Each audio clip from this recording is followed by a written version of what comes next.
감사합니다. 여름철만 돕기로 하고 오셨는지 모르겠는데 안 보이던 얼굴들도 이렇게 자리해 주셔서 너무 감사합니다.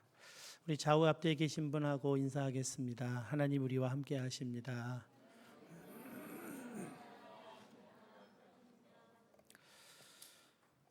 벌써 여러 해 전에 유럽 코스타 강사로 오셨던 손희영 목사님께서 우리 교회에서 며칠간 말씀 사경회를 인도해 주셨습니다. 그리고 저에게 오래도록 기억에 남을 문장 하나를 제 마음에 새겨 주셨습니다. 신앙생활은 하나님에 대한 오해를 줄여가는 과정이다. 정말 그렇습니다. 믿음은 계속된 성장을 견인합니다. 진리이신 하나님께 대한 태생적 오해와 우리가 태어나서 성장해가는 과정 속에서 가지게 된 오해들을 줄여가는 과정이 신앙생활입니다. 그리고 하나님은 이 줄여가는 과정을 위해서 만남이라는 수단을 활용하십니다. 누구를 만나느냐, 누구의 말을 듣느냐, 그건 정말 중요합니다. 저도 좀 귀가 얇은 편인데요. 귀 안 얇은 사람이 있나요? 모두가 귀가 얇은 것 같아요. 누구의 말을 많이 듣느냐에 따라 정말 그런가 하는 생각을 갖게 됩니다. 제 어머니와의 만남은 하나님의 말로 다 할 수 없는 복이라고 저는 생각합니다. 우리 초등학교 시절만 해도 집에는 샤워 시설이 없었습니다. 월 1회 대중 목욕탕 이용이 전부였거든요. 목욕탕에 가면 먼저 넓은 탕으로 들어갑니다. 몸에 피부처럼 붙어있는 때를 부풀려야 되니까요. 때를 밀고 머리 감고 나오려고 하는데 머리가 잘 안 감겨지는 겁니다. 샴푸를 많이 사용하는데도 미끈거리기만 할 뿐 거품도 안 일어났습니다. 그래서 엄마한테 물어봤어요. 그때 엄마가 그러세요. 목욕탕에 가면 탕에 들어가기 전에 샤워하고 머리부터 감으라는 겁니다. 그래서 그러면 머리가 잘 감겨질 거라고. 다음에 가서 그렇게 해봤는데요. 정말 머리카락이 시원하게 잘 감겨졌습니다. 거품도 잘 나고 뽀독뽀독해졌습니다. 그때 알게 된 것이 있습니다. 그냥 막 아무렇게나 하는 건 아니구나. 모든 일에는 때가 있고 순서가 있는 거구나 라는 것을 어렴풋이 알게 되었습니다. 전도서 3장 1절에서 3절입니다. 범사에 기한이 있고 천하만사가 다 때가 있나니 날 때가 있고 죽을 때가 있으며 심을 때가 있고 심은 것을 뽑을 때가 있으며 죽을 때가 있고 치료할 때가 있으며 헐 때가 있고 세울 때가 있으며. 이 성경의 진리를 어머니께서는 생활 속에서 가르쳐 주신 거죠. 여러분, 때를 아는 것은 참 중요합니다. 아무 때나 아무렇게나 하는 것 아닙니다. 때를 알고 그 때에 맞게 살아야 하는 것입니다. 그런데 그 때를 알려주시는 분이 성령님이시라는 거죠. 고등학교 때는 평생의 선생님을 만났습니다. 그분이 제게 평생의 선생님이 되신 계기가 있습니다. 아마 그분은 잊으셨을 거예요. 어느 날 대화 중에 그분이 그러셨습니다. 나 하나님한테 삐졌어. 그래서 하나님한테 심통 부리고 있어. 제게는 참 신기한 말이었습니다. 당시 제게 하나님은 목사님 설교에나 등장하시는 분, 성경에서나 읽을 수 있는 존재였습니다. 그런데 그 선생님에게는 삐짐의 대상이었던 겁니다. 꼭 사람을 대하듯 하나님을 대하는 그의 태도가 참 신기했습니다. 정말 살아계시기라도 하는 것처럼 그렇게 대하는 것이 제게는 일종의 충격이었습니다. 그때 알았습니다. 하나님은 이론이나 철학 논리가 아니라 인격이시라는 것을요. 그 만남을 하나님이 인격이시라는 것을요. 그래서 참 그 대화를 별것 아닌데 잊지 못합니다. 아마 여러분들에게도 이런 만남들이 아마 있으셨을 겁니다. 이 자리에 계시기까지 그런 많은 만남들이 있으셨을 겁니다. 그런데 그 만남을 마련해 주신 분이 바로 성령님이시라고 하는 것을 우리가 잊어서는 안 되는 것입니다. 저에게 가장 중요한 만남은 대학교 1학년 때 저의 방에서 작은 방에서 기도하던 중에 정말 인격적인 주님을 만났다는 것입니다. 대천덕 신부님과 이현주 목사님의 글을 읽으면서 나도 주님께 내 생명을 바치고 싶다는 내적인 욕구가 강하게 올라왔습니다. 그러나 보이지도 않고 느껴지지도 않는 하나님께 내 생명을 드린다는 것은 무모하게 느껴지기도 했습니다. 무릎 꿇고 그렇게 한동안 망설이고 있는 제게 주님이 말씀으로 다가오셨습니다. 너희 중에 누가 염려함으로 그 키를 한 자라도 더 할 수 있겠느냐. 그랬습니다. 염려한다고 또는 염원한다고 해서 키를 내 마음대로 할 수 없는 노릇 아닙니까? 저는 고등학교 때 180까지 좀 크고 싶었어요. 그리고 그렇게 클 거라고 또 생각도 했던 것 같습니다. 그런데 176에서 멈췄습니다. 참 저에게 딱 맞는 말씀으로 저를 인도해 주셨습니다. 키도 내 마음대로 못하는 무능력자가 생명을 어떻게 관리할 수가 있는가? 나는 못 지키는구나. 그때 다시 말씀이 떠올랐습니다. 너희에게는 머리털까지 다 세신 바 되었나니. 하나님이 내 머리털까지 세시는 분이시라는 말씀이었습니다. 나는 셀 수 없는데 하나님은 나의 머리털까지도 세실 수 있는 분이라면 그렇다면 그분께는 맡길 수 있겠구나. 맡겨야지. 주님께 맡기는 기도를 드릴 수 있었습니다. 여러분, 제 마음에 떠오른 이 말씀, 이것은 저의 두뇌가 작용해서 일어난 일이 아닙니다. 요한복음 14장 26절입니다. 보혜사 곧 아버지께서 내 이름으로 보내실 성령 그가 너희에게 모든 것을 가르치고 내가 너희에게 말한 모든 것을 생각나게 하리라. 성령님이신 겁니다. 전에 내가 읽어두었던 마태복음의 말씀들 가운데 저에게 꼭 필요한 말씀을 떠오르게 해주시는 분, 그래서 인도해 주시는 분이 가장 적절한 타이밍에 그 말씀을 생각나게 해주시는 분이 성령님이시라는 겁니다. 요한일서 2장 27절 한 부분입니다. 오직 그의 기름 부음이 모든 것을 너희에게 가르치며. 성령님의 인도하심으로 우리는 주님을 만나는 것입니다. 양과 목자의 저자 필립 켈러는 양의 습성 가운데 뒤집히는 습성을 말하고 있습니다. 책의 일부를 읽어드리겠습니다. 우묵하고 편안한 곳을 찾아다니는 습성을 둘 수가 있다. 편안하고 푹신하며 둥그렇고 우묵하게 들어간 땅을 택하여 눕는 양은 아주 잘 넘어진다.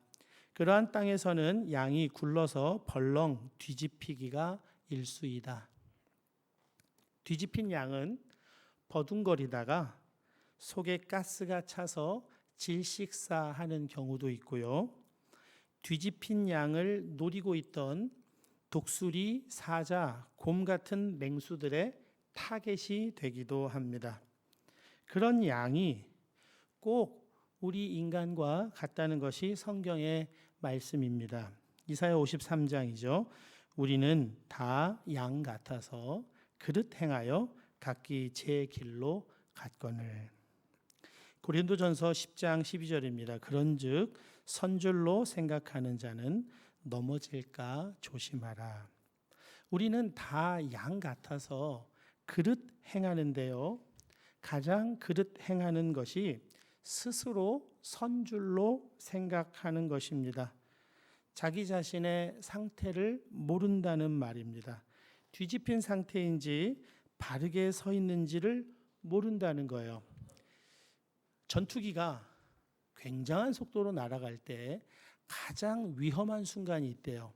바다 위를 날아가는데 바다에 비친 하늘이 진짜 하늘인지 창공에 있는 하늘이 진짜 하늘인지 구분이 안 될 때, 전투기는 바르게 날아가기도 하고 뒤집혀서 날아가기도 하잖아요.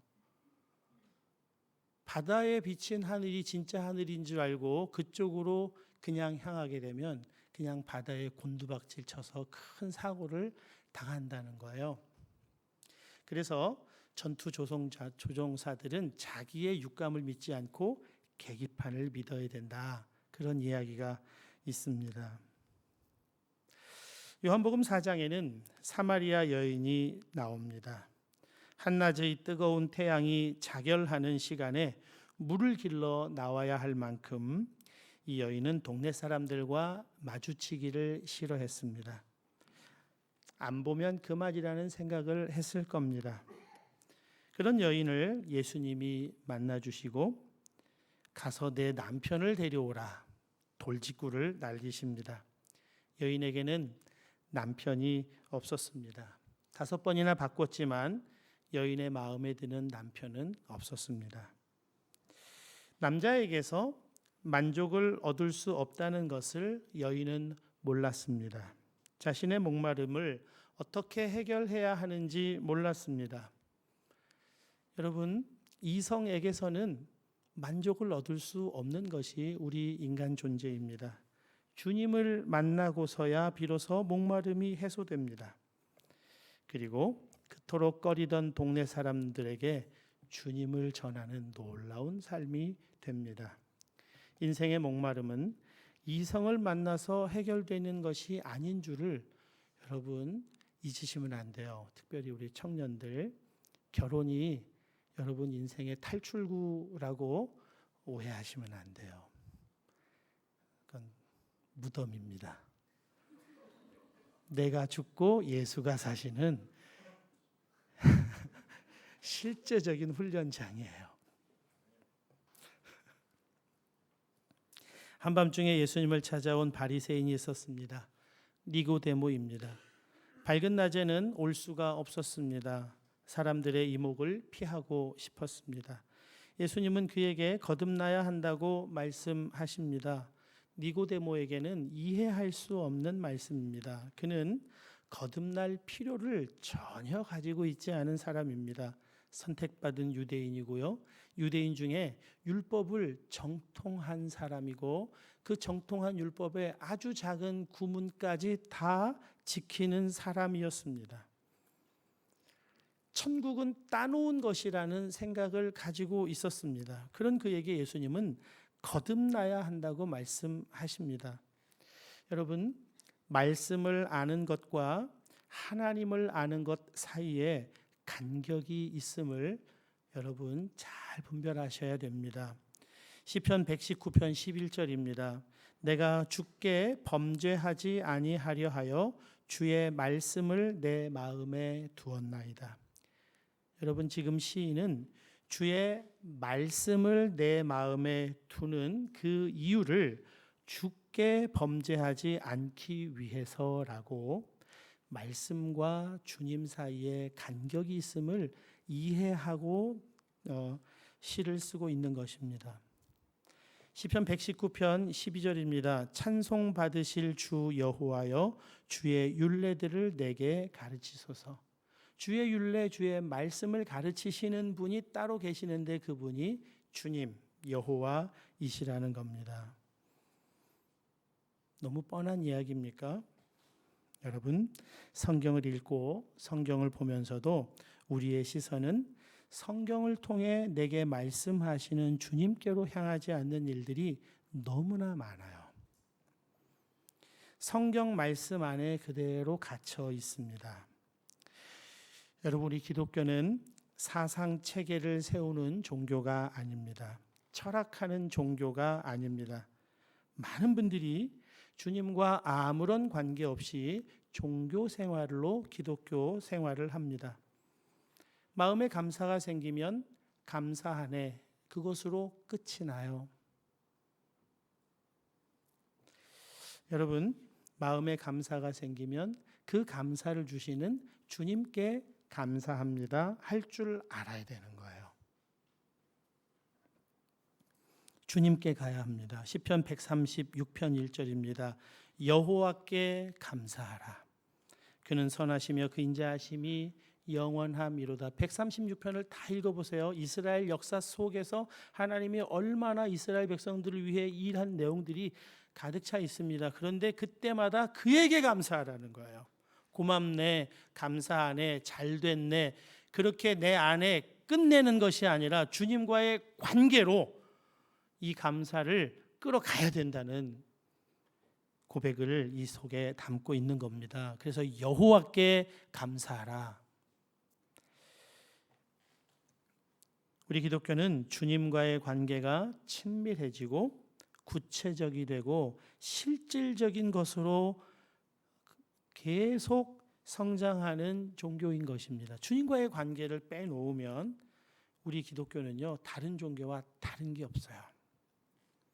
혼자 훌륭한 사상체계를 수립해서 고고하게 지내는 종교가 아닙니다. 니고데모가 그렇게 했어요.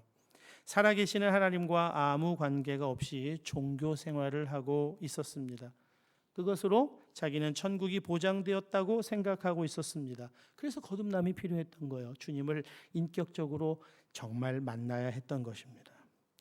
부자 청년이 예수님을 찾아왔습니다. 영생을 얻는 방법을 가르쳐 달라는 겁니다. 예수님이 뭐라고 하셨습니까? 내 소유를 다 팔아 가난한 사람에게 나누어 주고 너는 나를 따르라. 이 청년이 충격을 받았습니다. 왜냐하면 예수님의 그 말씀은 그의 감추어져 있던 것을 충격적으로 드러냈기 때문입니다. 자기는 율법도 잘 지키고 선행도 하면서 살았다고, 하나님을 잘 믿으면서 산다고 생각했는데 하나님을 믿고 산 것이 아니라 돈을 믿고 살아왔음이 예수님의 그 말씀을 통해 다 드러난 거예요. 율법을 지킨 것도, 하나님을 믿는 것도, 영생을 얻으려고 하는 것도 다 돈 때문이었습니다. 근심하며 돌아갔습니다. 자기가 뒤집혀져 있는 것을 주님께서 뒤집혀져 있다고 가르쳐 주시는데도 거부하고 돌아간 겁니다. 사마리아 여인도, 니고데모도, 부자 청년도 성별, 지위, 나이 제각각이지만 모두 뒤집힌 양들이었습니다. 그 뒤집힌 양에게는 그 뒤집힌 양에게 필요한 것은 더 힘이 센 양이 아닙니다. 목자가 있어야 되는 거예요. 뒤집힌 것을 여러분 양의 습성이라고 필립 켈러는 말하고 있습니다. 늘 뒤집히기를 잘한다는 겁니다. 그래서 항상 목자가 같이 있어야 되는 거예요. 목자가 시편 23편 오늘 본문에서처럼 내 영혼을 소생시켜 주시기 때문입니다. 여러분, 성령께서 우리 안에 오시면 책망을 하세요. 요한복음 16장 8절입니다. 그가 와서 죄에 대하여, 의에 대하여, 심판에 대하여 세상을 책망하시리라. 우리의 왜곡된 지식으로 알고 있는 죄, 의, 심판에 관한 진리를 책망하시면서 새롭게 가르치세요. 우리의 뒤집혀진 가치관, 우리의 뒤집혀진 이해를 성령께서 오셔서 책망하시고 다시 바로 잡아 주셔야 된다는 겁니다. 바른 길로 회복하게 해 주셔야 한다는 겁니다. 그럴 때 우리의 영혼이 소생되는 거예요. 지난주 신방하다가 참 흥미로운 이야기를 들었습니다. 우리나라 국적기에 꽤 괜찮은 서비스가 있다는 거예요. 만 5세 이상이면 혼자서도 한국에서 유럽까지 비행기 타고 올 수가 있대요. 그런 서비스를 해준대요. 다만 요금은 성인 요금, 할인된 요금이 아니래요. 공항에 데려다 주면 직원이 아이를 데리고 비행기에 탑승을 시켜주고요. 비행기 안에서는 온 승무원이 이 아이에게 아주 집중적으로 관심을 보여준대요. 먹을 것도 마실 것도 얼마나 세심하게 배려를 해주는지 영화도 직접 틀어주고 게임도 소개해주고, 도착하면 여자 직원이 아이 손을 잡고 이제 입국장, 출국장이라고 하나요? 출국장까지 데려다 줍니다. 이 아이가 저 멀리서 아빠가 보이니까 직원 손을 놓고 아빠한테 막 달려가서요. 거기에 다 나와 있는 이태리 사람들이 막 박수를 쳐주더래요. 무슨 사연인지도 모르고. 참 이태리 사람답죠. 그런데 여기에 아주 중요한 것이 있습니다. 아이가 비행기 안에서 무엇을 먹었고 화장실은 몇 번 갔고 무엇을 했는지 시간대별로 빼곡하게 아이에 대해 기록한 기록물을 아빠한테 준다는 거예요. 그러니까 이 아이가 비행기 안에서 뭘 했는지 아주 자세히 알 수 있도록 다 상세하게 기록해가지고 아빠한테 준다는 겁니다. 참 대단한 서비스예요. 그런데 그 이야기를 들으면서 그 상세한 보고서가 참 대단하고 대단한 서비스이긴 하지만 엄마가 옆에 있었다면 그 보고서는 아무 쓸모가 없는 보고서인 겁니다. 아이에 대해서 상세하게 분석하고 아이에 대한 정보를 상세하게 기록한 그 기록물은 엄마가 계시는 순간 아무 필요가 없게 된다는 것이에요. 엄마만 있으면 충분한 것입니다. 성령님이 우리와 함께 계시다는 것은 그런 거예요. 우리가 아무리 어떤 일에 대한, 요즘에 우리 한국과 일본 사이에 무역 분쟁이 일어나서 참 저 그 보면서 마음이 많이 두렵기도 하고 안타깝기도 하고 걱정이 많이 되더라고요. 그거 막 분석하고 그거 해석하고 그런 것이 아니라 하나님께서 도와주시기를 기도해야 된다는 것을 그 두려운 마음을 가지면서 깨닫게 돼요. 성령님이 계셔야 되는 거거든요. 성령님이 계시면 우리가 아무리 대책을 세우고 아무리 머리를 많이 짜내도 성령님이 오시면 정말 아무 쓸모없는 것으로 바뀌게 되는 때를 많이 경험하게 됩니다. 사랑하는 여러분, 넘어진 우리가 일어서기 위해서 해야 하거나 할 수 있는 일이 없습니다. 일으켜 세워주시는 목자의 도움을 받아들이는 것, 그것으로 충분합니다. 거부하지 않고 회방하지만 않으면 되는 겁니다. 여러분, 목자가 말썽 피우는 양이 얌전해졌기 때문에 뒤집힌 양을 돌보는 것이 아닙니다. 목자는 목자의 해야 할 일을 할 뿐입니다. 그것이 목자의 의거든요. 아버지를 멀리 떠난 탕자가 비참한 상태로 아버지께 돌아옵니다. 아버지는 아들을 두말하지 않고 안아주죠. 그리고 아들의 지위는 즉시 회복됩니다. 여러분, 아들이 스스로 아들다움을 회복했기 때문이 아닙니다. 둘째 아들은요, 돌아오면서 생각하기를, 또 돌아와서 아버지한테 말하기를, 저를 품꾼의 하나로 써주소서, 그렇게 이야기해요. 여러분, 이 둘째 아들 참 최소한 양심은 가지고 있는 거죠. 낯짝도 참 두껍다, 욕은 안 해도 될 만큼 아버지한테 말한 거죠. 아버지가 아니라 아저씨라면 그런 정도 양심은 있어야 된다라고 말할 수 있겠지만 아버지잖아요. 아버지한테 품꾼의 하나로 써달라는 그 말은 아버지 가슴을 찢는 말입니다. 아들이 아들다움을 회복해서 아버지가 그를 받아들여 준 게 아니에요.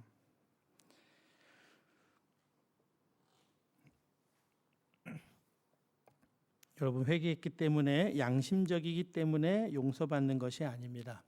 용서는 회개 때문에 발생하는 것이 아니에요. 용서는 아버지의 의 때문에 발생되는 것입니다. 아들에게 아들 노릇은 없어도 아버지는 아버지 노릇을 하는 거예요. 이것이 아버지의 의입니다. 오늘 본문 23편 3절 하반절입니다. 자기 이름을 위하여 의의 길로 인도하시는도다. 우리의 영혼을 소생시키시는 일은 우리의 회개나 양심 때문이 아닙니다. 아버지라는 그 이름에 합당하게 아버지께서 행하시는 것뿐입니다. 아버지의 의를 아는 사람은, 그 사랑의 풍성함과 은혜의 그 놀라움을 아는 사람은 그때 회개하게 되는 거죠. 아버지의 사랑 때문에 회개하는 거예요. 아버지의 아버지다움 때문에 회개하는 것입니다. 여러분, 우리가 꼭 알아야 될 것이 있습니다. 내가 뒤집혀지기 쉬운 양이라고 하는 것을 알아야 돼요. 선줄로 생각하거든 넘어질까 조심해야 합니다. 넘어졌어도 스스로 일어날 수 없는 존재라는 것을 알고, 내가 뒤집혀 있는데도 뒤집혀져 있는 줄도 모르는 존재라는 것을 우리가 알고, 항상 성령께서 나와 함께 하시고 성령께서 인도해 주시기를 간구하고 나가야만 한다는 거예요. 성령님과의 친밀한 관계, 성령님 내 안에 충만하게 임하시는 그것만이 뒤집혀진 우리가 바로 서서 그분의 인도하심을 받아 푸른 초장, 쉴 만한 물가로 인도함 받아 갈 수가 있다는 거죠.